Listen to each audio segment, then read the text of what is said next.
గీతా గోవిందం.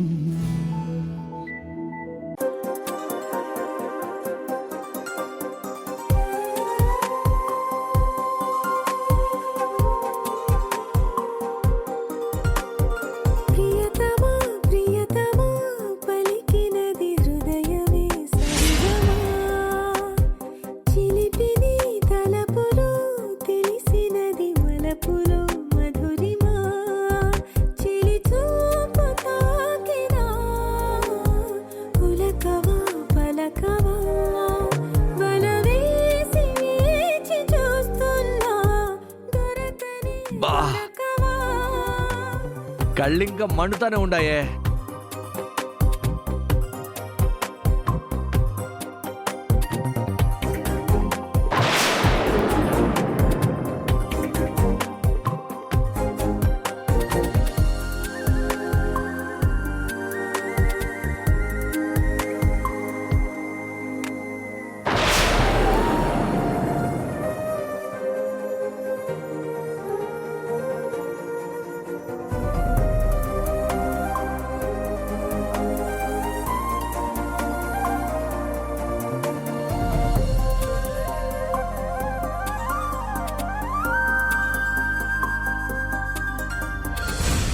పూజ ఫలించినట్టే ఉండాది. ఇద్దరూ దగ్గరైతండారు. నెల రోజుల్లో శుభవార్త వినేటట్టే ఉండాను.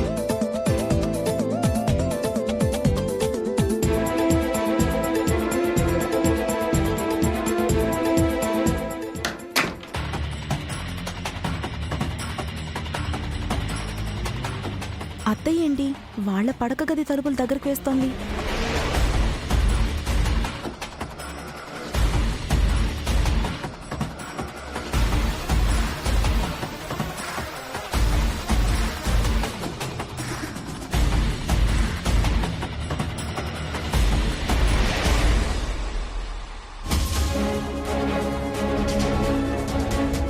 పిచ్చి ముక్కోటమ్మా, వీళ్ళు దగ్గరైపోతున్నారు, పిల్లలు పుట్టేస్తారు అని జాగ్రత్తగా తలుపేస్తోంది.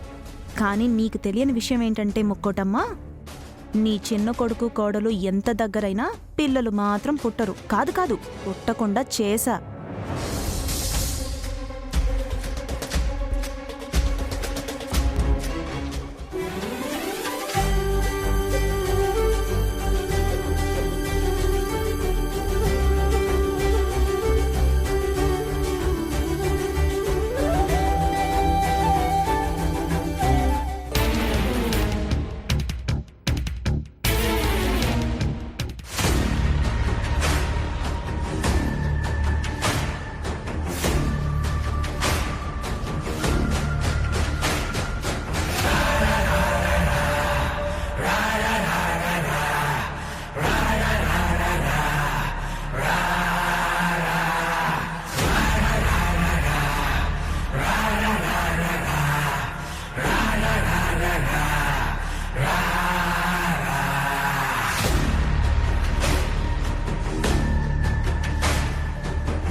మే ఇల్లంతా తడిగుడ్డ పెట్టి తుడు.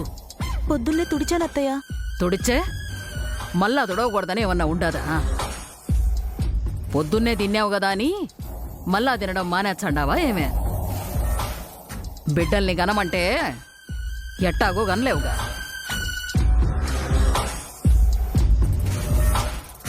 చెప్పిన పనన్నా చక్కగా చెయ్యి. ఓ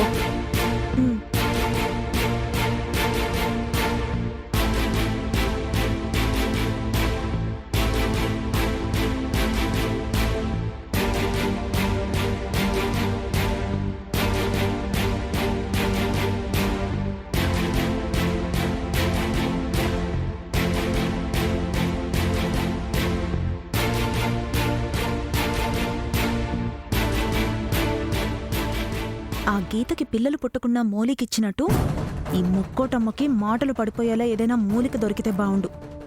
3 చుక్కలు పడితే మూలన పడుంటుంది.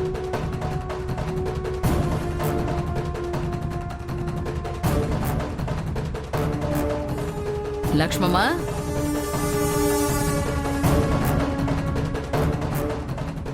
గొడ్రాలు కలిపిన అక్షింతలతో దీవిస్తే నా కోడలు కూడా నీ కోడల్లాగే గొడ్రాలు అయిపోతుంది ముక్కోటమ్మా. మళ్ళీ ఈ లక్ష్మమ్మ ఎందుకొస్తోందో కొంపలు ముంచడానికి. వచ్చినావా? నీకోసమే ఎదురు చూచాండా. రా.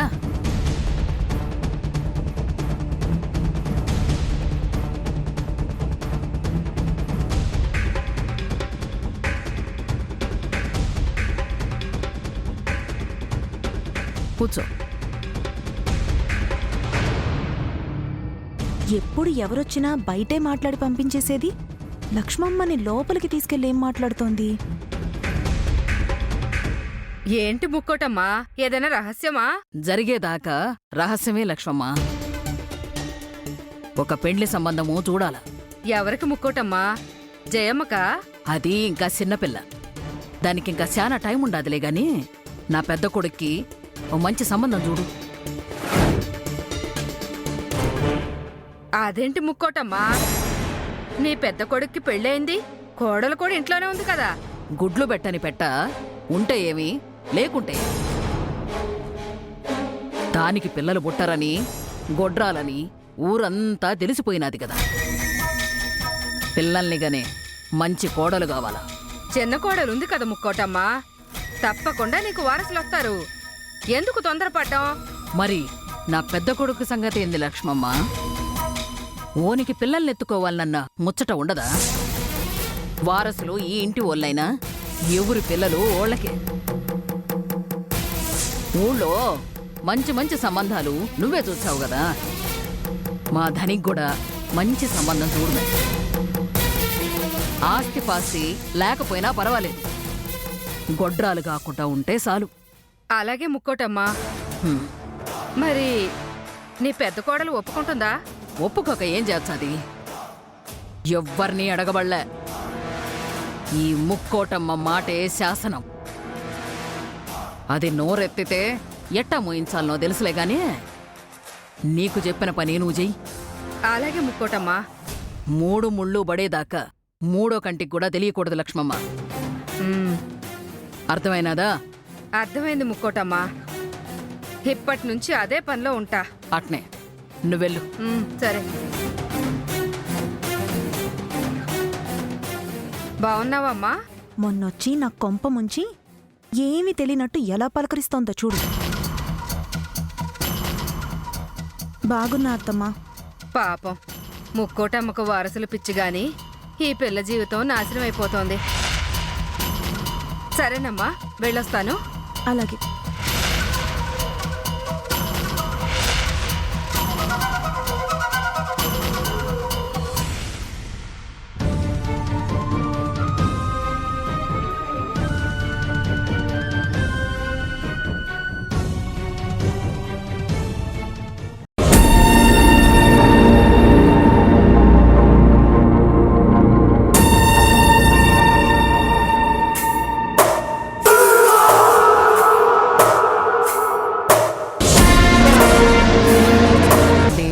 నొక్కి ధనికి పెండ్లి చేసి ఎట్నైనా మనవణ్ణెత్తాలా.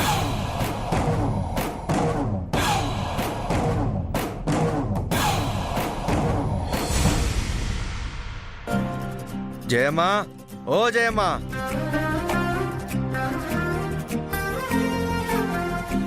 ఏందన్నా? తల నొచ్చుతాండదే, కాఫీ తీసుకురా పో. పెళ్ళయ్యి పెండ్లం వచ్చినది, ఇంకా నన్ను కాఫీ అడుగుతావేందన్నా? నీ పెండ్లన్నే అడుగు. వదినా, ఓ వదినా.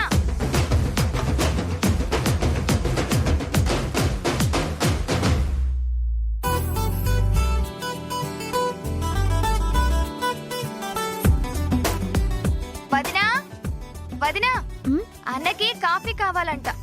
ఓ, అన్న కేకలు వినపడినాయా? తొందరగా తీసుకెళ్ళొదినా, లేకపోతే కేకలు పెద్దవవుతాయి. నాకు తెలుసు జయమ్మ, ఆ కేకలు ఎలా తగ్గించాలా అని ఆలోచించాలి. అది మాత్రం నీ వల్ల కాదదనోయ్. అన్నని మార్చడం అంత ఈజీ కాదు. అలాగా? సరే, అది చూద్దాం. అవునా, చూద్దాం.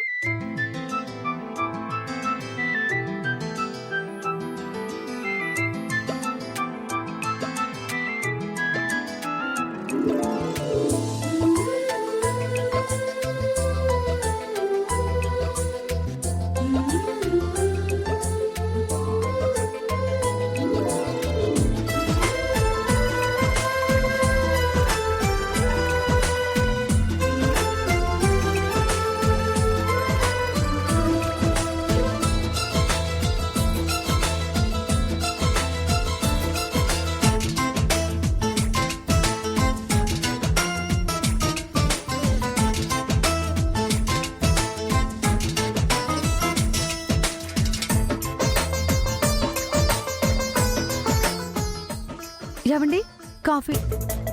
మే ఎంతసేపు కాఫీ? ఏ, థు. ఏంది మే ఇదే? ఎట్టున్నదే? కాఫీనా ఇదే? ఏమైందండి? ఏమైనదా? చక్కెర వేసినావా నువ్వు? వాళ్ళని అడిగితే నీ పెండ్లా ఉండదు అడుక్కో అంటా ఉన్నారు. నువ్వేమో ఇట్లా చక్కెర కాఫీ ఇచ్చా ఉండవు. లేదండి, చక్కెర కలిపాను. కలిపినావా? యాడమే తాగి చూడు.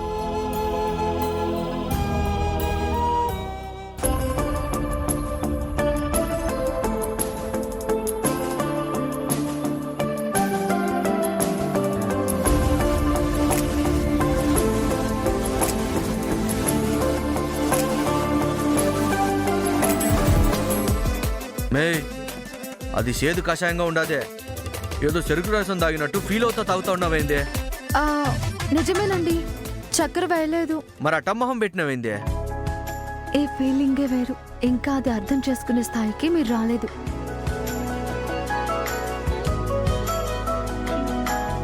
ఏం ఆలోచిస్తా ఉన్నావు మే నువ్వు? ఏం లేదులేండి, చక్కెర కలిపి తీసుకొస్తాను.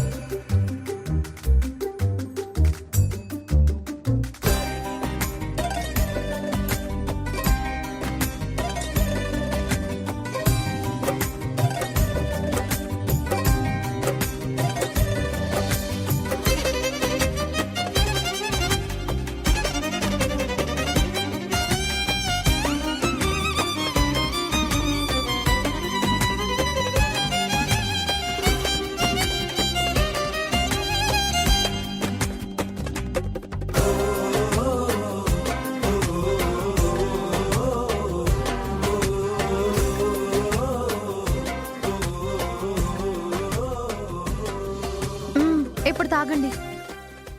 ఇప్పుడైనా చక్కెర కలిపినావా లేదా? కలిపానండి. మళ్ళీ ఏమైనాది మే? చక్కెర సరిపోయిందో లేదో చూస్తాను.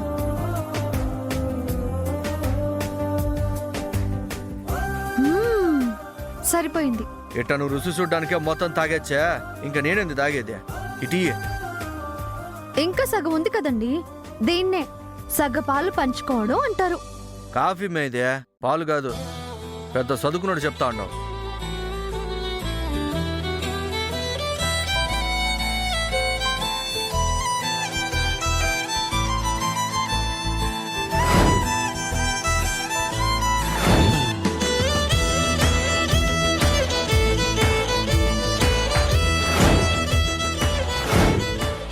పాలు పంచుకోవాల్సిన సమయంలో సరిగ్గా పంచుకొని ఉండుంటే ఇప్పుడు కాఫీ పంచుకోవాల్సిన అవసరం వచ్చుండేదే కాదు. శోభనం రాత్రి తప్పిపోయింది, ఇప్పుడు కుదిరింది. ఇద్దరం కలిసి ఒకటే కాఫీ తాగాం.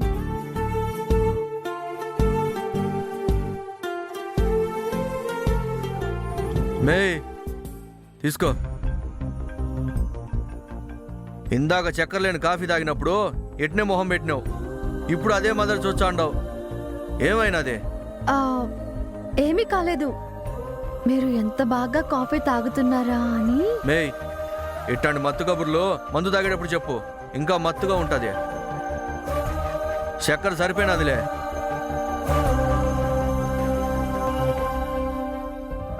మందు తాగితే మత్తెక్కే స్థాయి నుంచి పెళ్ళాం ఎంగిలి కాఫీ తాగితే మత్తెక్కే స్థాయికి తీసుకురావాలి. అప్పుడు మిమ్మల్ని మార్చుకోవడం కుదురుతుంది. తీసుకొస్తాను.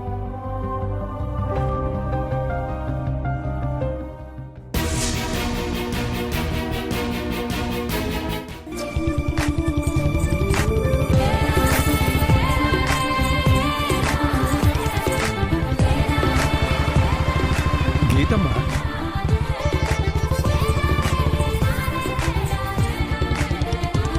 గీతమ్మా, గీతమ్మా ఆగు.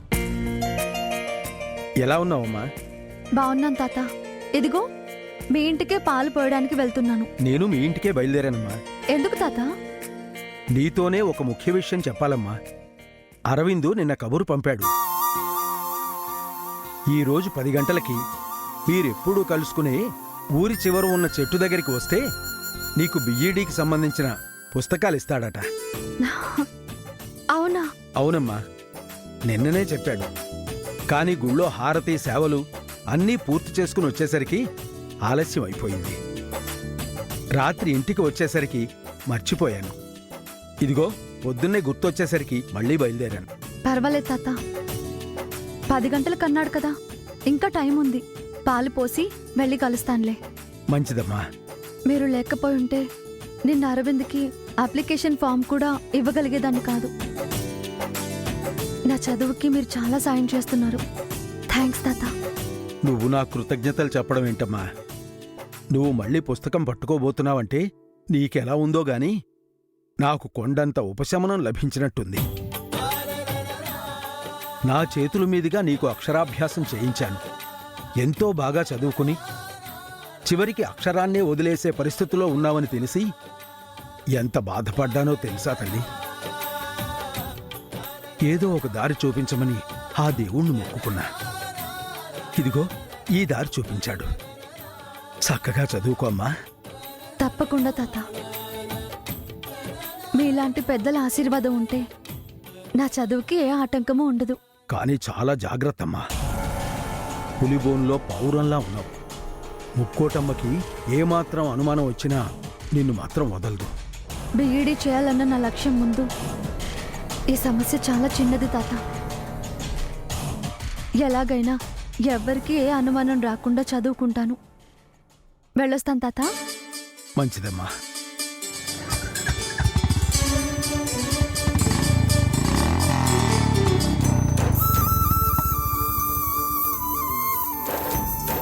చిరుదీపం తుఫానికి ఎదురొడ్డి నిలబడాలని చూస్తోంది.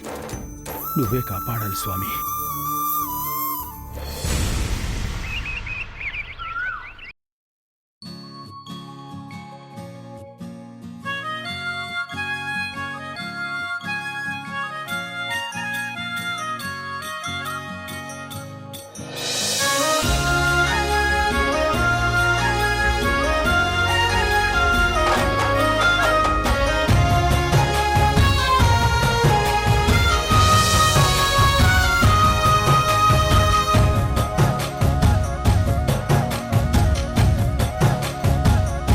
ఏంటి గీత, చాలాసేపటి నుంచి వెయిట్ చేస్తున్నావా?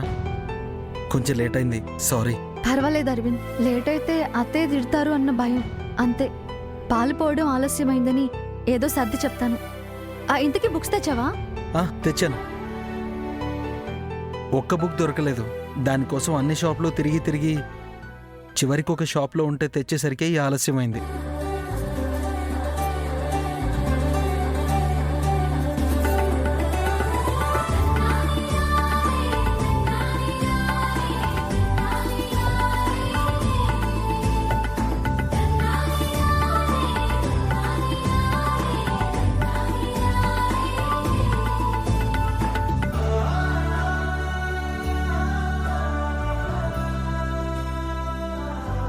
ఎన్నాళ్ళయిందో కదా పుస్తకాల్ని పట్టుకుని. చదువంటే ఇష్టం ఉన్న వాళ్ళు పుస్తకాల్ని చూస్తే సంతోషిస్తారు, సంబరపడిపోతారు.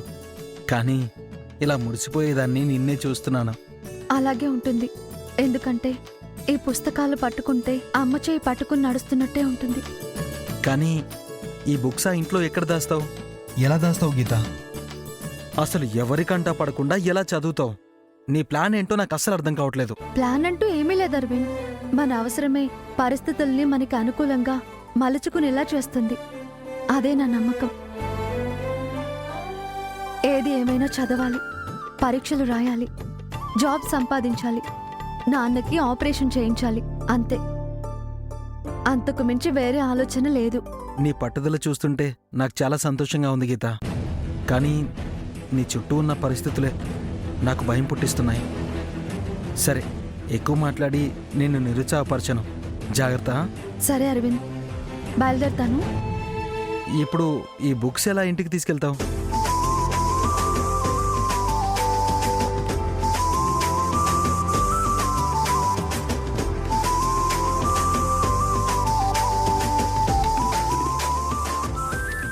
ఇలా ఎవరికి అనుమానం రాదు కదా? అస్సలు రాదు. ఇప్పటి వరకు ఎవరికీ తెలియకుండా ఎలా మేనేజ్ చేస్తావా అని చిన్న అనుమానం ఉండేది. ఇప్పుడు అది కాస్త పోయింది. All the best Geetha. Thank you.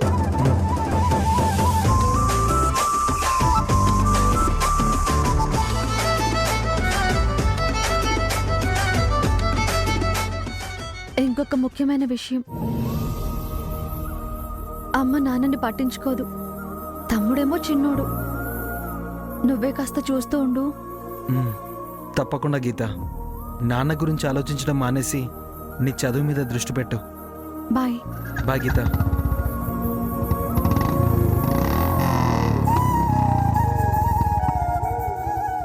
ఎలాగైనా గీతాశయం నెరవేరేలా చూడు దేవుడా.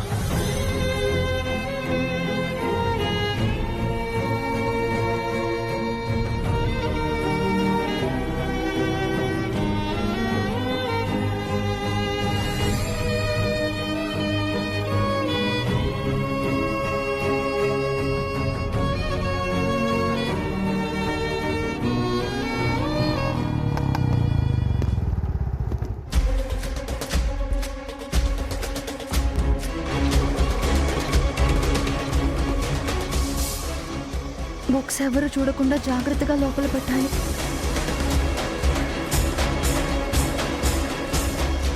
మే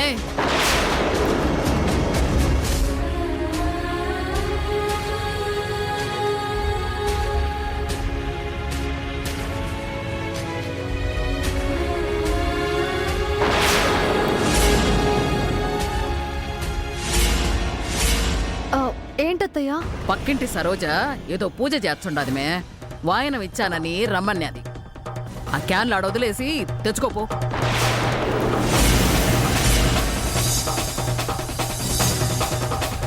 వాయనం ఇవ్వు సరోజ, తొందరగా వెళ్ళాలి. మీ అత్త ఒక్క నిమిషం కూడా ఎక్కడ ఉండనివ్వదా ఏంటి? ఆ పుస్తకాలు బయట పెడితే ఇంట్లోనే ఉండనివ్వదు. తలంటూ క్యాన్లు తీసి కడిగేలోగా నేను వెళ్ళాలి. వస్తాను.